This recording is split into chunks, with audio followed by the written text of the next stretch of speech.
তো সাডেন প্ল্যানগুলো এরকমভাবেই হয়। তো আমার প্ল্যানের আমার পার্টনার যে আজকে আছে সে হচ্ছে আমার ভাই। তো এইভাবেই প্ল্যানগুলো হয়ে থাকে, মাঝে মাঝে আমরা ঘুরতে চলে যাই। তো আজকেও আমরা ঘুরতে যাচ্ছি হচ্ছে মায়াপুর।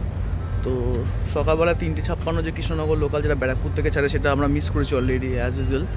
তো সেক্ষেত্রে নেক্সট ট্রেন আছে লালগোলা প্যাসেঞ্জার, সেটা নিয়ে আমরা যাব হচ্ছে কৃষ্ণনগর। দেন ওখানে গিয়ে তোমাদের সাথে ফার্দার ডিসকাস করা হচ্ছে। তো শিয়ালদা মেন শাখায় ব্যারাকপুর স্টেশনটাকে কেন একটা ঐতিহ্যমূলক মানে আমাদের স্টেশন বলা হয়, তার কারণটা হচ্ছে এটাই যে এখনও পর্যন্ত এখানে পৌরাণিক সমস্ত কিছু স্মৃতি এখানে মেলে। যেমন এখানকার স্টেশনগুলো লক্ষ্য করে দেখবে তোমরা যে এখনও অবধি ব্রিটিশের ছাপ রয়ে গেছে। যেমন আমাদের 1 নম্বর প্ল্যাটফর্ম থেকে শুরু করে 1-এর A, 2, 3, 4 পুরো প্ল্যাটফর্মগুলোই একদম ব্রিটিশ আদলে তৈরি এবং দেখতেও খুব সুন্দর। ওইদিকে মেন শিয়ালদার পরে একটা এমন স্টেশন যেটা ব্যারাকপুর স্টেশন, সত্যি খুব মানে ঐতিহ্যশালী স্টেশন, দেখলেও ভালো লাগে।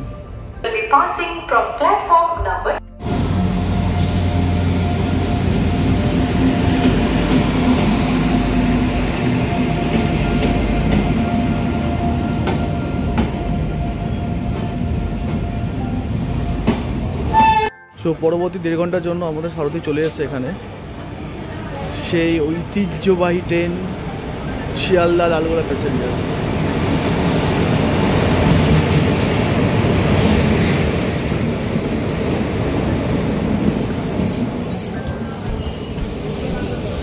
আমরা খুব কষ্ট করে রানিং ট্রেনে উঠে একটা সিট দেওয়ার ব্যবস্থা করলাম। সেখানে আমার সাথী হচ্ছে আমারই ভাই, যেটা আমি আগেও পরিচয় করে দিয়েছি। তো নামটা বলে দে। নরেন পাল। সো আমার ট্রেনের সঙ্গে আমার কাকার পরিচয় হয়েছে। তো কাকাকে আমি বললাম যে কাকার জানলাতে একটা সিট পাওয়া যাবে। প্রথম আমরা ভিডিও শ্যুট করছি, কাকা আমাকে জায়গাটা দিয়ে দিল। থ্যাংক ইউ কাকা তার জন্য। সো এই ঠান্ডায় জানলা খোলা যাবে না, তাই জানলা না খুলেই যতটা পারছি ভিউজ দেওয়ার চেষ্টা করছি। আই থিঙ্ক আসবে না, তো সেক্ষেত্রে সকালবেলায় যদি কোনো হলে যে ভিউজটা আসবে সেটা দেওয়াটাই বেটার। তো ব্যারাকপুর আমি ছাড়লাম। তো টাটা আমার শহর ব্যারাকপুর। ছোট্ট একটা ইনফরমেশান দিয়ে রাখি, যদি কেউ সকালবেলায় মায়াপুর যেতে চায়, যারা শিয়ালদা মেন লাইনে থাকে বা যারা সাউথ লাইনে বা ক্যানিং লাইনে থাকে, তো তারা একটা কাজ করতে পারে। সেটা হচ্ছে যে তারা সকালবেলা এই লালগোলা প্যাসেঞ্জারটা ধরে চলে আসবে হচ্ছে কৃষ্ণনগর। কৃষ্ণনগর থেকে যে কোনো অটো পাওয়া যায়, 40 টাকা করে নেয়, বার্গেনিং করতে হয় একটু হালকা। তো ওখান থেকে নামতে হয় স্বরূপগঞ্জ ঘাটে। স্বরূপগঞ্জে ঘাটে যে খেয়া পার হয়ে চলে আসা যায় মায়াপুর। ওখান থেকে টোটোতে আপনার 10 টাকা 15 টাকা এরমভাবে নেয়। তো একদিনে ঘুরে আসা যায়, সেটাই করছি আজকে, সেটাই আপনাদের পুরো ভিডিওটা দেখাবো।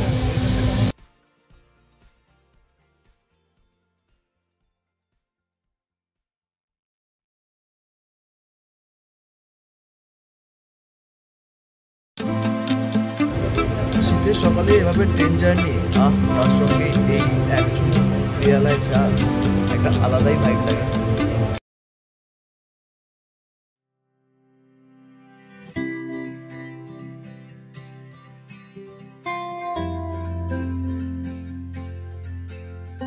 তো বহু প্রতীক্ষার ফলে 1 ঘন্টার ওপর মানে 1.5 ঘন্টার কাছাকাছি জার্নি কমপ্লিট করে আমরা শেষমেশে কৃষ্ণনগর এসে পৌঁছালাম। তো জার্নি মোটামুটি ঠিকই ছিল, শুধুমাত্র ইন্ডিয়ান রেলওয়েকে বলবো একটুখানি ওয়াশরুমগুলোকে ক্লিয়ার করার জন্য। কারণ এই 1.5 ঘন্টা জার্নিতে যা গন্ধ শুকিয়ে দিয়েছে, মানে সিরিয়াসলি এইগুলোকে একটুখানি ক্লিয়ার করা উচিত। বেসিক্স হাইজিনটা মেনটেন করা সত্যি সবারই প্রয়োজন। কৃষ্ণনগর প্ল্যাটফর্মের 1 নম্বর স্টেশনে নেমে এখান থেকে সমস্ত কিছু অটো টোটো পাওয়া যায়। এখান থেকে বার্গেনিং করে উঠবেন কাইন্ডলি, এখানে অনেক সময় ভাড়া বেশি চায়। তো সেই অনুযায়ী বার্গেনিং করে এখান থেকেই মায়াপুর ঘাট বা স্বরূপগঞ্জ ঘাট যাওয়া যায়।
এখান থেকে অনেক সময় আকাশ যদি পরিষ্কার থাকে মায়াপুর মন্দিরের তো দেখা যায়, এখন দেখা যাচ্ছে না যেহেতু মেঘ, সেই জন্য।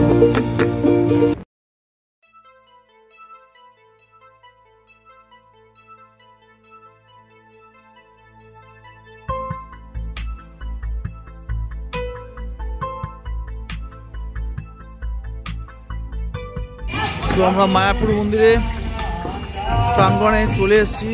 এখান থেকে সমস্ত কিছু শুরু হয়।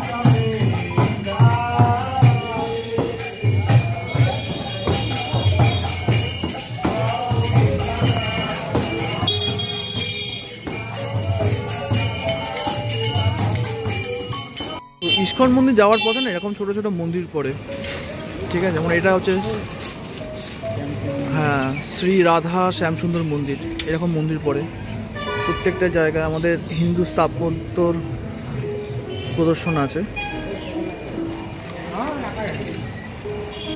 বহু প্রতীক্ষার পরে আমরা শেষে এসে পৌঁছালাম ইস্কন মন্দির। এখনও ঠিক এসে পৌঁছায়নি, আর একটুখানি লাগবে যেতে। বাট এখান থেকে এই দৃশ্যটা দেখে সত্যি মনটা খুব ভরে যায়। আকাশে একটু কুয়াশা আছে বলে দেখাতে পারছি না পুরোটা, সামনে থেকে ক্লিয়ারলি দেখাবো, বাট এখান থেকে দেখে নাও কেমন লাগে। এখান থেকে মন্দিরের কিছু ক্লিয়ার ভিউ আসছে, তাই জন্য একটু দেখিয়ে দেওয়া।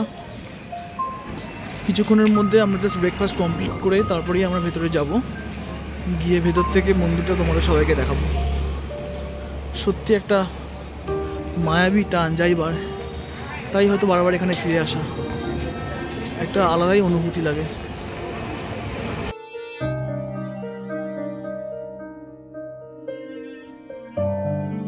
সো আমরা মায়াপুর চলে এসেছি। এই হচ্ছে মায়াপুরের গেট, এই মায়াপুর গেট, এই হচ্ছে গেটের 1 নম্বর গেট। আর এখান থেকে এন্ট্রেন্স আছে।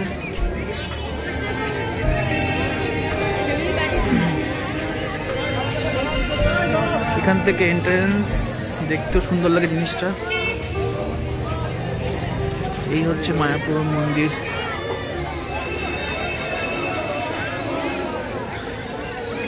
আর এখান থেকে দাদা এসছে ঘুরতে। আর খাবার কুপনগুলো এখান থেকেই পাওয়া যায়।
এখনো অবধি পুরো মন্দিরের কাজ কমপ্লিট হয়নি। 2026-এর মধ্যে কথা চলছে পুরোটা হয়ে যাবে।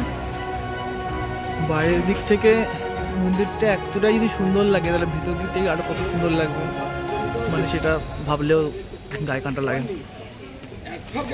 এটা হচ্ছে ক্যাম্পাসটা ইস্কনের।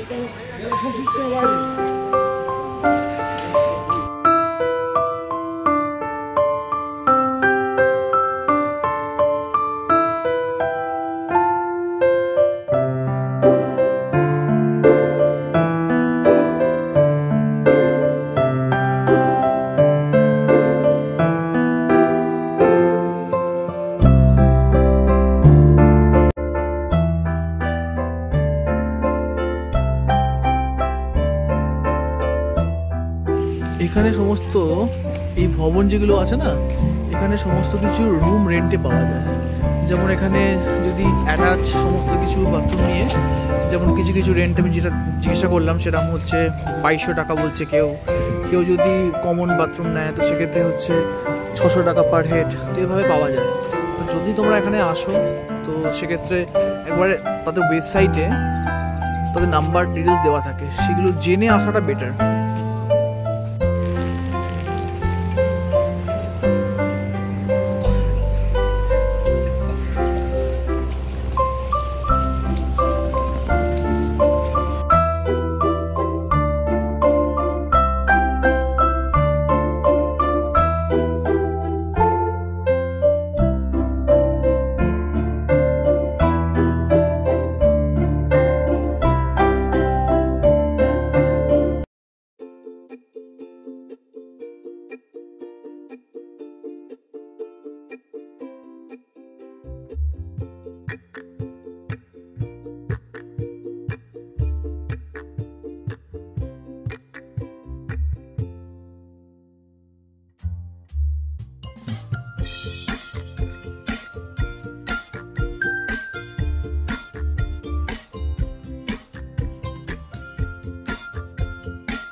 আমাদের ভারতের সংস্কৃতি এবং ভারতের আমাদের ঐতিহ্য সমস্ত কিছু এরই নিদর্শন। এত সুন্দর লাগে জায়গাটা যে বারবার চলে আসতে মন চায়।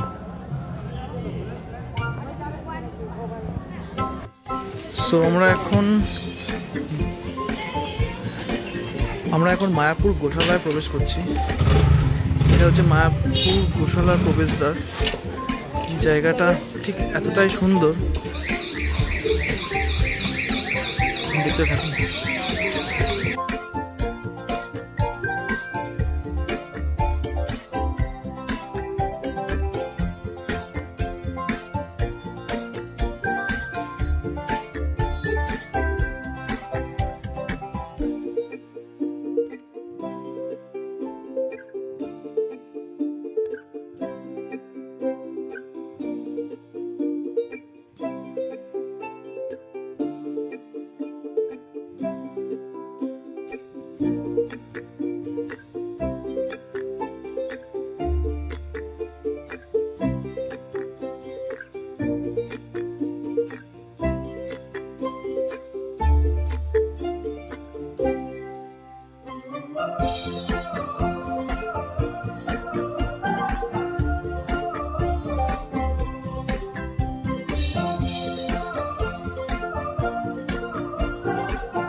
Between the shades of gray, I can see some light beginning. As I pick up the pieces of years gone by, I begin to get the hang of it. Nothing's gonna stand in my way. And now the future looks brighter today. Somehow everything's perfectly clear, and I'm starting to wonder why I never saw it. এই দইটাই সব থেকে latest লাগে খেতে।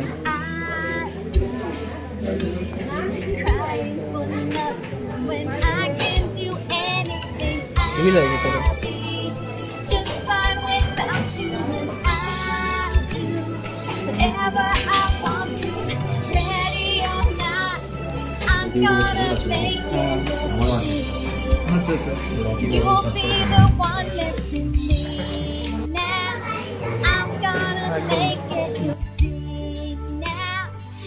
Everything's perfect.